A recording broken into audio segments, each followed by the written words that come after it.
వేదిక మీద ఉన్న పెద్దలకు, అలాగే ఇక్కడికి వచ్చినటువంటి అక్కలకు, అన్నలకి మన చాకలి ఐలమ్మ స్మరించుకోవడానికి వచ్చినందుకు అందరికీ ఆహ్వానం పలుకుతున్నాం. బీసీ మహిళా రాజకీయ రిజర్వేషన్ వేదిక, అలాగే ఇక్కడ ఏర్పాట్లు చేసినటువంటి వీర నారీమణుల ఆశయ సాధన సమితి. అసలు వీర నారీమణులు అంటేనే పేరులోనే మన యొక్క వీరత్వము. అసలు తెలంగాణ అంటేనే పోరాట గడ్డ. ఈ పోరాట గడ్డలో పుట్టిన ప్రతి ఒక్కరూ మహిళలు ఏదో ఒక రూపంలో పోరాటం చేసినటువంటి వాళ్ళే వీర నారీమణులే. అట్లాంటి వీర నారీమణులు అయినప్పటికీ కూడా మన బుర్రల్లో ఉన్నటువంటి మనువు ఎవరైతే ఉన్నాడో వాడు నిచ్చెనమెట్ల వ్యవస్థని సృష్టించి మనల్ని ఆడవాళ్ళందరినీ 2వ తరగతి పౌరులుగాను, అసలు దళితులు అందరూ కూడా చెప్పు కింద, కాళ్ళ కింద చెప్పులాగా పడుండేటటువంటి ఒక సూక్తిని పెట్టాడు. దాని ప్రకారమే మనకి స్వతంత్రం వచ్చిందని చెప్పబడి కూడా ఎన్ని రోజులకు కూడా మనం ఈ స్థితిలో ఉన్నాం. నేను చిన్న ఉదాహరణలు 2 చెప్పేసి అసలు మహిళలు రాజకీయాల్లో కానీ చదువుల్లో కానీ చెప్తాం. ఫస్ట్ ఆడపిల్ల కడుపులో ఉందంటేనే చంపడం అనేటటువంటి వివక్షత స్టార్ట్ అవుతుంది. ఎందుకు అంటే వంశోద్ధారకుడు మాత్రమే పున్నామ నరకాన్ని రక్షిస్తాడు, వంశోద్ధారకుడు కొడుకు మాత్రమే పుట్టాలి. అబ్బాయిలు ఉంటేనే మనకి పున్నామ రక్ష అనేటటువంటిది మన బుర్రల్లో ఉంది. ఇది ప్రధానంగా మన బీసీలే పాటిస్తారు. వచ్చిన సమస్యల్లా ఏంది అంటే ఎస్సీలు ఎస్టీలు కంటే కూడా మన బీసీ మహిళలు, బీసీ జనమే దీన్ని మోసుకుపోతూ ఉన్నటువంటి ఈ భావజాలాన్ని మోసుకుపోయే వాళ్ళల్లో ఎక్కువ మంది మనమే. అక్కడ మొదలైనటువంటి కడుపులో ఆడపిల్ల పడినప్పుడు మొదలైనటువంటి వివక్ష ఈరోజు కట్టె మీద కాలే వరకు కూడా కొనసాగుతూనే ఉంటుంది. స్టెప్ బై స్టెప్ 2 ముక్కలో చెప్పేస్తా. ఇక చిన్నప్పుడు పుట్టిన దగ్గర నుంచి ఆడపిల్లకి ఎక్కువ రోజులు పాలేయకూడదు. ఇక అక్కడ మొదలు పెడతారు జనం. మగపిల్లోడికి ఇచ్చినన్ని రోజులు ఆడపిల్లకి పాలు ఎక్కువ ఇవ్వకూడదు, బద్ధకం పెరిగిపోతుంది, ఇదైపోతుంది అని చెప్తారు. ఇక చదువు ఆడుకునే విషయంకి వస్తే చిన్నప్పటి నుంచి కూడా మనకి ఎప్పుడు కుండలు ముంతలు ఇచ్చి గురుగులతోనే ఎప్పుడు పెద్దయ్యాక వండుకునేది ఆ వంటగది చుట్టూనే, ఆ చెప్పల చుట్టూనే. కానీ అక్కడే ఆడుకునేటప్పుడే మనకు చెప్పలు ఇస్తారు. మగపిల్లోడికేమో బయటకు వెళ్ళి ఆడుకురారా, తిరక్కపోతే మగోడు చెడిపోతాడు. మనమే నేర్పిస్తాం తల్లిదండ్రులుగా, మన బుర్రల్లో ఉన్నది నేను చెప్తున్నా. అక్కడ మొదలవుతుంది ఆట దగ్గర నుంచి. ఇక చదువు విషయంకి వస్తే ఆడపిల్లలు, ఎందుకంటే అందరం ఏ పూట కూలి ఆ పూట తెచ్చుకొని బతికేటోళ్ళం కాబట్టి ముందు ఉన్న డబ్బుల్లో అక్కడ ఉన్నటువంటి చిన్న పెద్ద కాన్వెంట్లో మగపిల్లని వేయాలి, ఆడపిల్లను మాత్రం గవర్నమెంట్ తోలాలి. 5వ తరగతి వరకు చదవాలి. తర్వాత ఇంటి పనులు కొండలు తోముకోమ్మా, లేకపోతే పొలంకి వెళ్ళమ్మా అని చెప్పాలి. అక్కడ అది అయిపోతుంది. ఇక తినే తిండి విషయంకి వస్తే మీరేమన్నా అనుకోండి, నేను కొండ బద్దలు కూడా చెప్తా. ఇగో ఇప్పుడు ఒక అక్క ఉంది అక్కడ కూర్చొని, 2 పిల్లలు ఉన్నారు, 3 పిల్లలు ఉన్నారు అనుకుందాం, 2 కూతుళ్ళు 1 కొడుకు. ఆ పూటకి ఏదో ఆదివారం వచ్చింది, ఇగో వర్షాకాలం వచ్చింది, పైసలు లేక 20 రూపాయలే ఉన్నాయి, ఒక 4 కోడిగుడ్లు తెచ్చింది. ఫస్ట్ ఎవరికి పెడతాం? ఏమక్క? మొగుడికి పెడతాం. తర్వాత ఎవరికి పెడతాం? ఇంట్లో కొడుక్కి పెడతాం. మిగిలితేనే ఆడపిల్లకి పెడతాం. ఎంతమంది కాదు అంటారు నా మాటకు చెప్పండి, ఇక్కడ ఉన్న వాళ్ళు ఎవరైనా సరే. ఎందుకంటే ఆడపిల్లకి పెట్టాం, బలంగా మగపిల్లవాడు తయారవ్వాలి.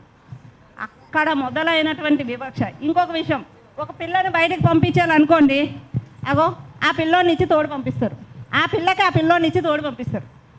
మన మైండ్ సెట్ ఎక్కడుందంటే, ఒరేయ్ మీ అక్క షాప్కి వెళ్తుంది కానీ దానికి తోడు పోయిరారా.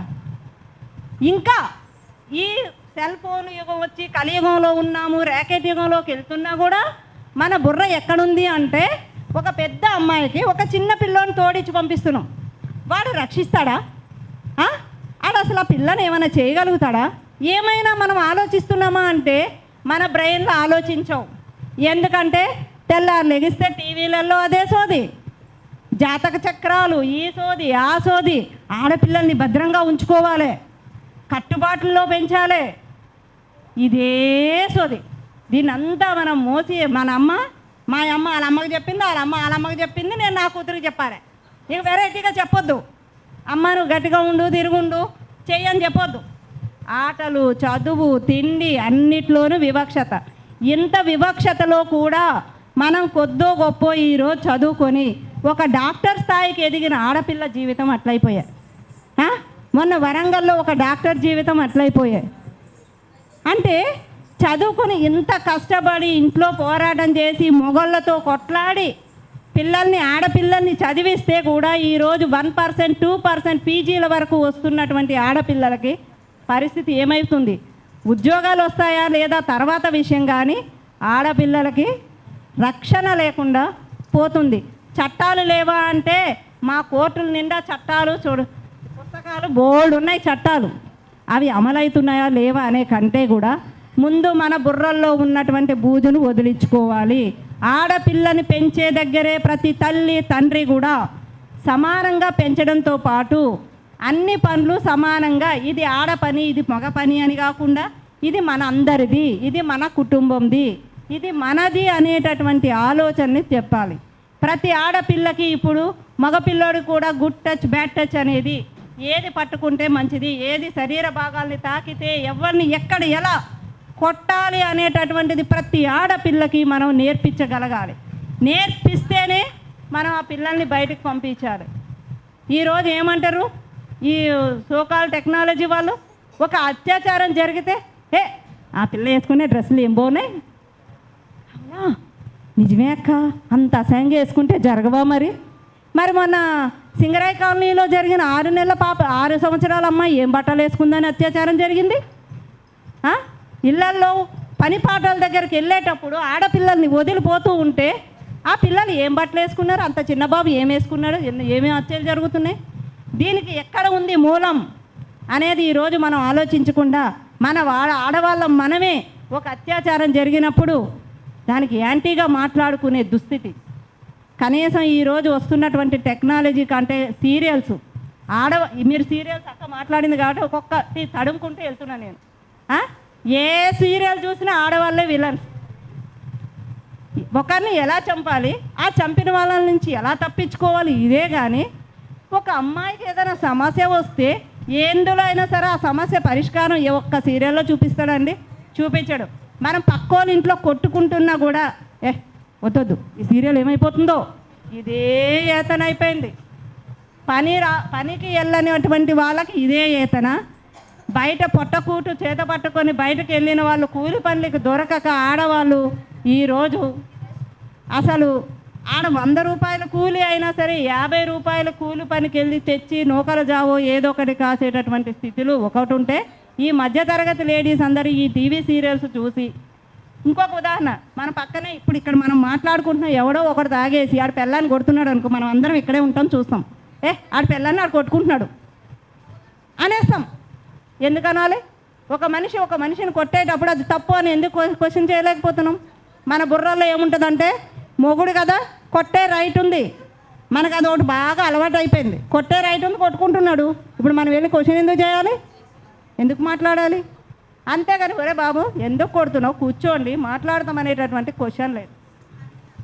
ఈ విధంగా మనల్ని మనమే మోసం చేసుకుంటున్నాం. ఇంకొక విషయం, ఏదైనా ఇప్పుడు కొట్లాటలు జరిగినా ఏమి జరిగినా సరే, ఈవెన్ ఇప్పుడున్న పోలీస్ వ్యవస్థ కూడా ఒక ఇంట్లో ఒక ముద్దాయిని పట్టుకోవాలంటే అరే ఫస్ట్ వాళ్ళ ఇంట్లో ఉన్న అక్క చెల్లెలు వాళ్ళ అమ్మని తెచ్చి లోపలేసారా ఆడొస్తాడు అంటే, ఒక వ్యవస్థలో ఒక ముద్దాయిని కానీ చేశాడని అనుమానితుడిని పట్టుకోవడం కోసం ఆ ఇంట్లో ఉన్న ఆడవాళ్ళు బలి కావాలా? ఎక్కడుంది? ఇది ఈనాటిది కాదు. ఏదైతే చాకలి ఐలమ్మ పోరాటం చేసిందో అంతకంటే ముందు నుంచి నడుస్తుంది ఇది. ఎందుకు అంటే, అరే ముందాల ఇంట్లో ఉన్నటువంటి ఆడవాళ్ళందరినీ తీసుకొచ్చి మన గడిలో కట్టేయండిరా, మొగోళ్ళు చచ్చినట్టు వస్తారు, ఉద్యమాల్లో ఉండరా ఎక్కడ ఉంటారా ఊడతారా మనకు అనవసరం, ముందు లాక్కరండి అనేటోళ్ళు. అంటే ఈ వ్యవస్థలో మహిళ ఎక్కడుంది? 2వ తరగతి పౌరులుగా ఒక సంస్థను నడపడానికి ఒక దాన్ని చేసేటప్పుడు ఇంటికి ఒక సరుకుగా ఈరోజు మార్చబడి ఒక ఊర్లు తగలబెట్టడం కానీ ఒక ఉద్యమాన్ని అణచాలన్నా కూడా ఆ ఊర్లో ఉన్నటువంటి ఆడవాళ్ళని బలవంతం చేయడం, చెట్టుకి కట్టేయడం, గుడ్డలు ఇప్పడం, అలీసమ్మ లాంటి వాళ్ళని లేదా అంతకుముందు ఒక ఆమెను బట్టలు ఇప్పినటువంటి సంఘటనలు మన తెలంగాణ ఏరియాలో ఉన్నాయి. ఎందుకు ఉన్నాయి అంటే అక్కడ ఉద్యమాన్ని కానీ దేన్నైనా సరే నాశనం చేయాలి అంటే ఈరోజు అక్కడున్న ఆడవాళ్ళని బదనం చేయాలి.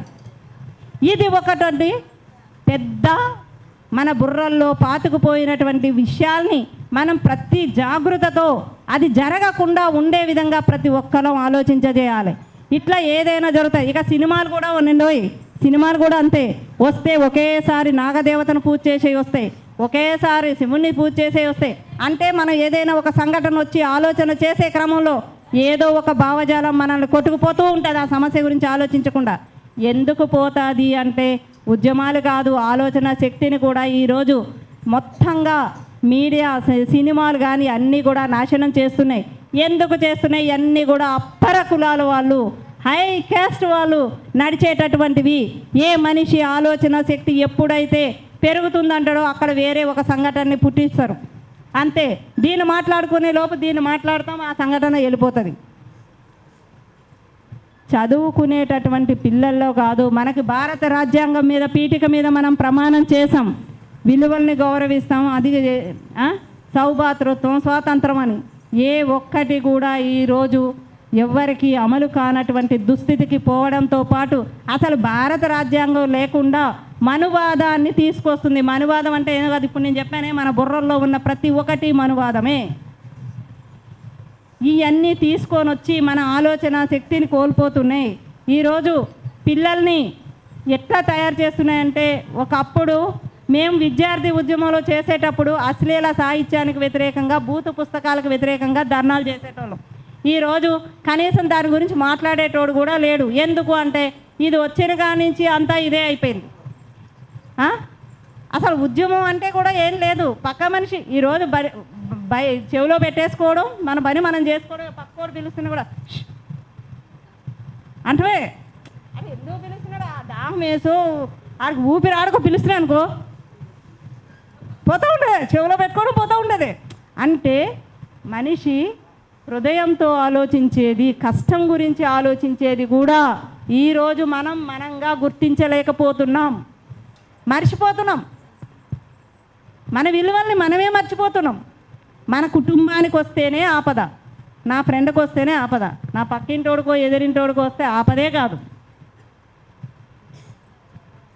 ఆ విధంగా ఈరోజు వస్తున్నటువంటి మాఫియా, ఈ కరోనా మహమ్మారి వచ్చిన కాడి నుంచి ఏదైతే సెల్ ఫోన్ పిల్లలకు వద్దన్నామో దాన్ని తల్లిదండ్రులే కొని గదిల్లో కూర్చోబెట్టి వాళ్ళకి నేర్పించేటటువంటి చదివించేటటువంటిది ఇది రావడంతో ప్రభుత్వాలకు కానీ ప్రైవేట్ ఇన్స్టిట్యూషన్స్ కూడా ఒకటి ఏమైపోయిందంటే ఆన్లైన్ క్లాసులు పెట్టి వాళ్ళు క్లాసు వింటున్నారో తెలియదు, అందులో ఏం చూస్తున్నారో తెలియక పిల్లలు ఈరోజు 14 నుంచి ఏదైతే 21 ఇయర్స్ లోపు వచ్చేటటువంటి వాళ్ళ యొక్క మానసిక స్థితి ఈరోజు ఎట్లా తయారవుతుంది అంటే ఒక సంక్షోభంలో కొట్టుకుపోతుంది. అటు ఫ్రెండ్స్తో చెప్పుకోలేక, ఇటు వాళ్ళకు వచ్చేటటువంటి ఆలోచనలు కరెక్టా కాదా అనేటటువంటి దాంతో ఏమీ చేయలేక పిచ్చి వాళ్ళు అయిపోవడం. ఈ ఫోన్లు వినడం వల్ల ఎక్కువగా ఇరిటేషన్. మన పిల్లలు సొంత పిల్లలనైనా సరే మనం కూర్చొని వరే కొంచెం మంచినీళ్ళు తరంటే హో అంటారు, ఇరిటేషన్ వచ్చేస్తుంది. ఒకప్పుడు 60-70 సంవత్సరాలు 50 సంవత్సరాలు వచ్చే బీపీ పేషెంట్, షుగర్ పేషెంట్లో హై బీపీ ఉన్న వాళ్ళు కసురుకునేటోళ్ళు.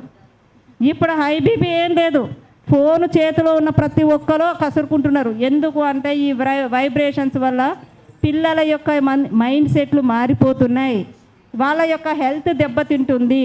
కాన్షియస్గా ఇవన్నీ కూడా మనం పిల్లలకి చెప్పాలి అంటే ఫస్ట్ మన కుటుంబంలో అన్ని విషయాల్ని చెప్పడం అనేటటువంటిది మొదలు పెట్టాలి. ఎవరికి వారంగా ఈరోజు బీసీ కోసం మనం ఉద్యమం పెట్టి నేను ఇదంతా ఎందుకు చెప్తున్నా అంటే అక్క చెప్పింది బీసీ ఉద్యమం గురించి. ఇంకోటి జనాభా లెక్కల విషయంకి వస్తే ఈరోజు 31లో జనగణన చేశారు. ఇప్పటి వరకు బీసీలు లేవు. దాదాపు మండల కమిషన్ అన్నారు, కాలే కమిషన్ అన్నారు, ఈ కమిషన్లు ఆ కమిషన్లు వచ్చినాయి. ఏ కమిషన్ వచ్చినా కూడా మనం ఎక్కడున్నామంటే అక్కడనే ఉన్నాం. ఎందుకున్నాము? ఎక్కువ శాతం మనమే ఉన్నాం. మనం నోరిప్పినా మనకి రిజర్వేషన్ ఇచ్చినా మెజారిటీ ప్రజలు మనమే కాబట్టి రాజ్యాధికారం ఈరోజు బీసీలకు వస్తే బీసీలమే అవుతాం. కానీ దాన్ని రాకుండా ఉండడం కోసం అసలు ఈ బీసీల్లో కూడా కొద్దిగా ఒక 5-6 కులాలు మాత్రమే ఈరోజు అన్ని రంగాల్లో ఉన్నాయి. కానీ అసలు పేర్లు కూడా తెలియని దాదాపుగా బీసీల్లో ఉన్నటువంటి 110 కులాల్లో అట్టడుగు కులాల వాళ్ళు ఈరోజు జనాభా లెక్కల్లో కూడా పేరు నమోదు కానివి, ఆధార్ కార్డు అంటూ లేనటువంటి బీసీ కులాలు చాలా ఉన్నాయి. వాటిల్ని కూడా మనం బయటికి తీసుకురావాల్సినటువంటి అవసరం ఉంది. ఏదైతే ఇప్పుడు ఈడబ్ల్యూసీ వచ్చింది, వాళ్ళు ఎవరు అడిగారు? కనీసం ఒక చిట్టు పేపర్ మీద కూడా రాసి మాకు రిజర్వేషన్ కావాలని అడగలేదు. కానీ ఎప్పుడో హిందూ కోడ్ బిల్లు పెడితే ఇది పెట్టేటప్పుడు దీని కోసం క్వశ్చన్ చేయకుండా ఉండడం కోసం మహిళల రిజర్వేషన్ బిల్లు అట్లా వేసిరు. ఆ వేసినటువంటి దాంట్లో ఏ మహిళకు వస్తుంది? ఎవరు తన్నుకుపోతున్నారు ఈరోజు సీట్లు? రిజర్వేషన్లు అన్నీ ఎటుపోతున్నాయి? అసలు రిజర్వేషన్ వచ్చేటటువంటి ఉద్యోగులు ఉన్నాయా? చదువుకునే సీట్లు ఉన్నాయా? ఇవన్నీ కూడా మనం చూసుకుంటే మనం రిజర్వేషన్ కోసం పోట్లాడుతున్నాం. అసలు రిజర్వేషన్ ఎక్కడ మొదలవుతున్నాయి? ఎన్ని గవర్నమెంట్ పోస్టులు ఉన్నాయి? ఏమీ లేకుండా పోతుంది.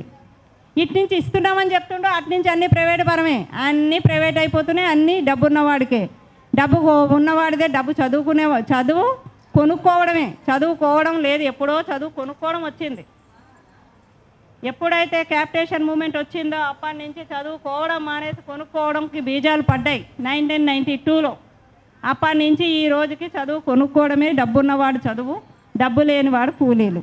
ఇట్లాంటి వ్యవస్థలు ఉన్నాయి. ఇక చాలామంది ఏమంటారు, ఏముందిరా ఎస్సీలో ఎంతమంది పైకి వచ్చేసారు, బీసీలు ఎంతమంది ఉన్నారు, ఎవరు చూసినా వాళ్ళే ఉన్నారు. ఎక్కడున్నాం మనం? ఎక్కడున్నాం? పార్టీలకు జెండాలు మోసే దగ్గర ఫస్ట్ మనమే ఉంటాం. ఉద్యమాలలో చనిపోయే దగ్గర మనమే ఉంటాం. డబ్బు కొట్టే కాడ, రోలు కొట్టే కాడ అన్ని కాడ మనమే ఉంటాం. కానీ మనం మాత్రం సీట్ల దగ్గర మాత్రం మనం లేము. ఈరోజు మనలో ఐక్యత అనేటటువంటిది దెబ్బతినడం వల్ల ఫస్ట్ ఊరు బయట ఒకరిని, కొంచెం ముందుకు ఒకరిని, ఊరు అవతల ఒకరిని అట్లా విడగొట్టినాడు. ఇంకా కూడా ఎంత సిటీలలో ఉన్నా కూడా మనకి బుర్రల్లో ఉందే అది పోతలేదు, అది పోవడం లేదు. ఈ మనువాదం వల్ల అవి పోకనే మన ఐక్యత మనము సాధించుకోలేకపోతున్నాం. ఆ పద్మశాలిలా అమ్మో బోల్డ్ అంత ఉంది వాళ్ళకి, మనం వాళ్ళని ఎలా కలుపుకుంటాం? వాళ్ళని కలుపుకుంటే వాళ్ళు మనల్ని మింగేరు అని ఒకరు అంటారు. అమ్మో ముదిరా సంఘమా? ఈ ఏరియాలో ముదిరా సంఘం బాగానే ఉంది, వాళ్ళతో మనం జత కట్టామనుకో మనల్ని ఇంకా వాళ్ళు తొక్కేస్తారు.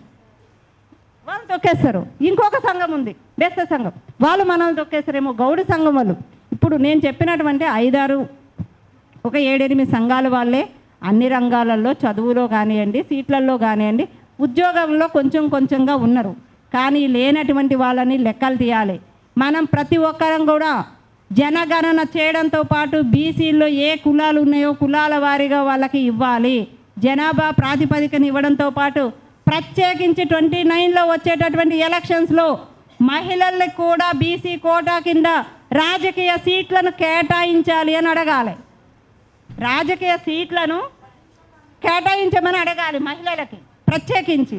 ఆ విధంగా వచ్చే వరకు కూడా మనం బీసీ మహిళల్ని అందరినీ కూడా ఏకం చేసుకుంటూ ముందుకు వెళ్ళినప్పుడు మాత్రమే మనం ఏదైతే ఉందో ఈ బ్యానరు ఉందో దానిని మనం సక్సెస్ఫుల్ చేసిన వాళ్ళం అవుతాం.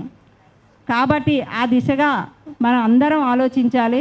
ప్రతి ఒక్క తల్లిదండ్రులు కూడా కుటుంబంలో నేను ఒక్కటి చెప్పేది ఏంటంటే పిల్లల్ని మాత్రం అతి జాగ్రత్తగా పెంచవలసినటువంటి ఆవశ్యకత ఉన్నటువంటి సమాజంలో నడుస్తూ ఉన్నాం మనము, ఒకప్పుడులాగా లేదు.